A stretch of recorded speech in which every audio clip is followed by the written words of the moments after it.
The magical bed story. बहुत पहले मगध राज्य पर राजा राजगोपाल का राज्य था। उस राज्य के एक गांव में कन्हैया बोलकर एक बूढ़ा बढ़ई रहता है। वह घर पर बढ़ाई का काम करते रहता है। एक दिन उस बढ़ई को बड़ा अजीब सा सपना आता है। उस सपने में वो एक बहुत सुंदर खटिया बनाए वैसा उस खटिया के ऊपर बहुत प्रकार के सब्जियां फल रखे हैं ऐसा देखता है।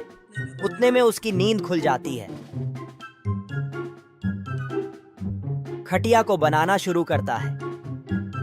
वैसे वह खटिया बन जाती है। वो उस खटिया पर रात में सो जाता है तो आधी रात को कोई बात कर रहा है ऐसा लगने से उसकी नींद खुल जाती है।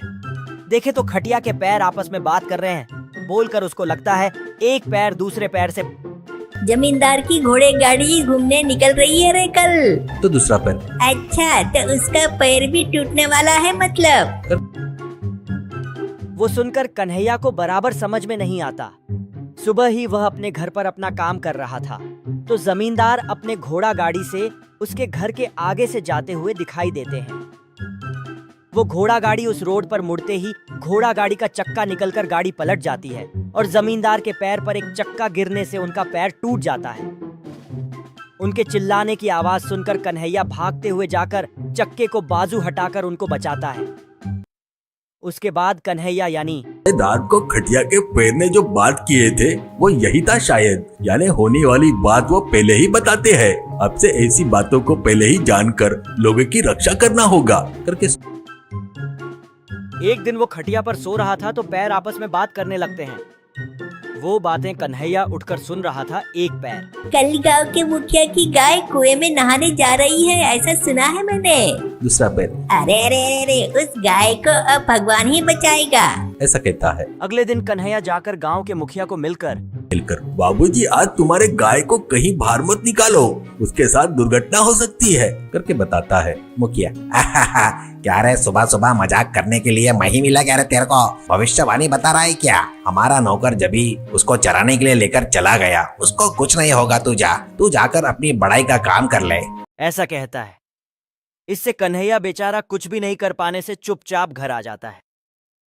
कुछ देर बाद नौकर दौड़ते हुए मुखिया के पास आता है। बाबूजी अपनी गाय गलती से कुएं में गिरकर मर गई जी ऐसा कहता है। ये सुनकर मुखिया चौंक जाता है। अरे उस कन्हैया ने बताया वैसा सुना होता तो अच्छा रहता था। बेवजह मेरी गाय की जान चली गई। अब से ऐसी गलती किसी के साथ नहीं होना चाहिए करके सोचता है। बाद में एक व्यक्ति से गांव में ढिंढोरा पिटवाता है। सुनो सुनो सुनो, सभी लोग ध्यान से सुनो। अपना कन्हैया जैसा बोलता है वैसा ही होता है, इसलिए सभी लोग वो बताए वैसा सुनकर दुर्घटना होने से पहले अपने आप को बचा लो, सुरक्षित रहो। सुनो सुनो सुनो करके बता रहा था। ऐसे खटिया के पैर कुछ भी बात किए तो वह सुनकर उन लोगों को बताकर उनके साथ होने वाले दुर्घटना से बचा रहा था। एक दिन महाराज राम भोपाल जी को यह बात पता चलती है। वो तुरंत अपने सैनिकों को कन्हैया को बुलाकर लाव करके आज्ञा देता है और सैनिक उसको लाकर राजा के सामने खड़ा कर देते हैं। तो राजा का क्या रे कन्हैया, तू ही है क्या? आने वाले संकट को पहले ही जानकर बताता है, ये सही है क्या? ये कैसे हो सकता है? तू क्या सोचकर बता रहा है या ऐसे ही मुंह में आए वैसी बोल रहा है करके बोलता है। तो कन्हैया ऐसा कुछ नहीं है महाराज, मेरे पास एक खटिया है। वो मेरे सपने में आए तो उसको मैंने वैसा ही बनाया। वो एक मायावी खटिया है, शायद उसके पैर होने वाले दुर्घटना के बारे में बात करते हैं तो वो सुनकर उनको संभाल कर रो करके बताते रहता हूँ करके बताता है। राजा मायावी खटिया क्या? तो वैसी चीज तेरे जैसे सामान्य इंसान के पास रहने से अच्छा है मेरे जैसे राजा के पास रहना अच्छा है। उसकी मदद से मैं राज्य की देख रेख पालन पोषण और अच्छे से कर सकता हूँ। क्या बोलता है तू? ऐसा कहता है। तो कन्हैया आप ही सही कह रहे हो महाराज, पर वो खटिया कुछ भी सीधे सीधे अपने को समझ में आए वैसी बात नहीं बताती। वो बातें जैसे करती है वो सुनकर उसका अर्थ के बारे में सोचकर समझना चाहिए। वो मुझे बहुत अच्छे से आता है, इसलिए वो मेरे पास ही रखकर आपकी काम की बात रही तो आकर आपको बता दूंगा। वो सुनकर राजा राम गोपाल को बहुत गुस्सा आता है और राजा इतना घमंड है क्या तुझे? मैं क्या उसकी भाषा नहीं समझ सकता क्या? बेवकूफ समझ रहा है क्या मुझे? कैसे दिख रहा हूँ रे तेरे को मैं? ऐसे सिपाहियों को इसे कारागृह में डालकर बंदी बना दो और उस खटिया को लेकर आओ ऐसा कहता है। ये सुनकर महामंत्री बहुत दुखी होता है। यह सुनकर राजा को महामंत्री कुछ बहुत भी नहीं दुखी बता होता है। पाता। पर ऐसे राजा को कुछ भी नहीं बता पाता।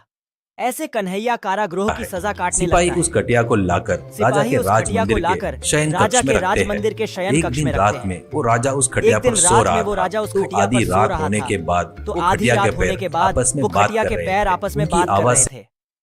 उनकी आवाज से राजा जागकर वो लोग जो बात कर रहे थे वो सुन रहा दो था। दिन में महाराज पर संकट एक पैर आने वाला बचा है। गया। बेचारे को ये बात पता नहीं रहकर वो कैसे सो रहा है। देख, मेंढक के काटने से उसका राज्य पूरा चले जाएगा। वो मेंढक बहुत दिनों से राजा को काटने को देख रहा है। बेचारी की इच्छा पूरी होने जा रही है। ऐसा कहता है। तो और एक पैर तो क्या इसे बचने का उपाय नहीं है क्या? ऐसा कहता है। तो पहला पैर क्यों नहीं है? उस मेंढक को पहले ही पहचान कर बंदी बनाकर लाना होगा। ऐसा यही कहता उपाय है। वह सुनकर राजा वो लोग और कुछ बात करते क्या करके राह देख रहा था, पर वो कुछ भी बात नहीं करते। सुबह होते ही महामंत्री को बुलाकर जो सुना वो सब बताता है। और मुझ पर संकट आएगा क्या और मेरा राजपाट चले जाएगा क्या? ये असंभव है। मैं महावीर हूँ और मेंढक से डरूं क्या? ऐसा कहता है। महामंत्री, महाराज क्यों ना हो, उस खटिया की बात का क्या मतलब है? उस कन्हैया से पूछकर बात किए तो अच्छा रहेगा, अगर आप आज्ञा दिए तो। ऐसा कहता है। राजा ठीक है बोलकर हाँ हाँ ठीक है करके इशारा करता है। महामंत्री जाकर कन्हैया से मिलकर हुआ सो पूरी बात बताता है। कन्हैया कुछ देर सोचकर तक बोले तो मंडूकम अपने देश के आजू बाजू नजदीक में मंडूकम नाम का देश है क्या? ऐसा पूछता है। मंत्री हाँ, अपने देश के उत्तर दिशा के पहाड़ी के पास उस पार में मंडूकम करके राज्य है। वो अपना बहुत पहले से शत्रु देश है। ऐसा कहता है। कन्हैया वो खटिया के बातों के पीछे का रहस्य मुझे अभी समझ में आ गया। राजा को मंडूकम बोले तो मेंढक से कोई खतरा नहीं है, उस मंडूकम देश के राजा से खतरा है। उस देश का कोई जासूस अपने देश में आकर महाराज को मारने के लिए देख रहा है। ऐसा कहता है।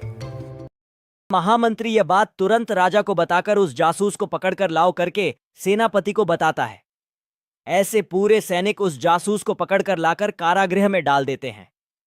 महाराज को अपनी गलती का एहसास होकर कन्हैया को छुड़ाकर उसे क्षमा मांगकर बहुत सारा सोना देकर सैनिकों के साथ घटिया देकर उसको उसके घर पर भेज देता है।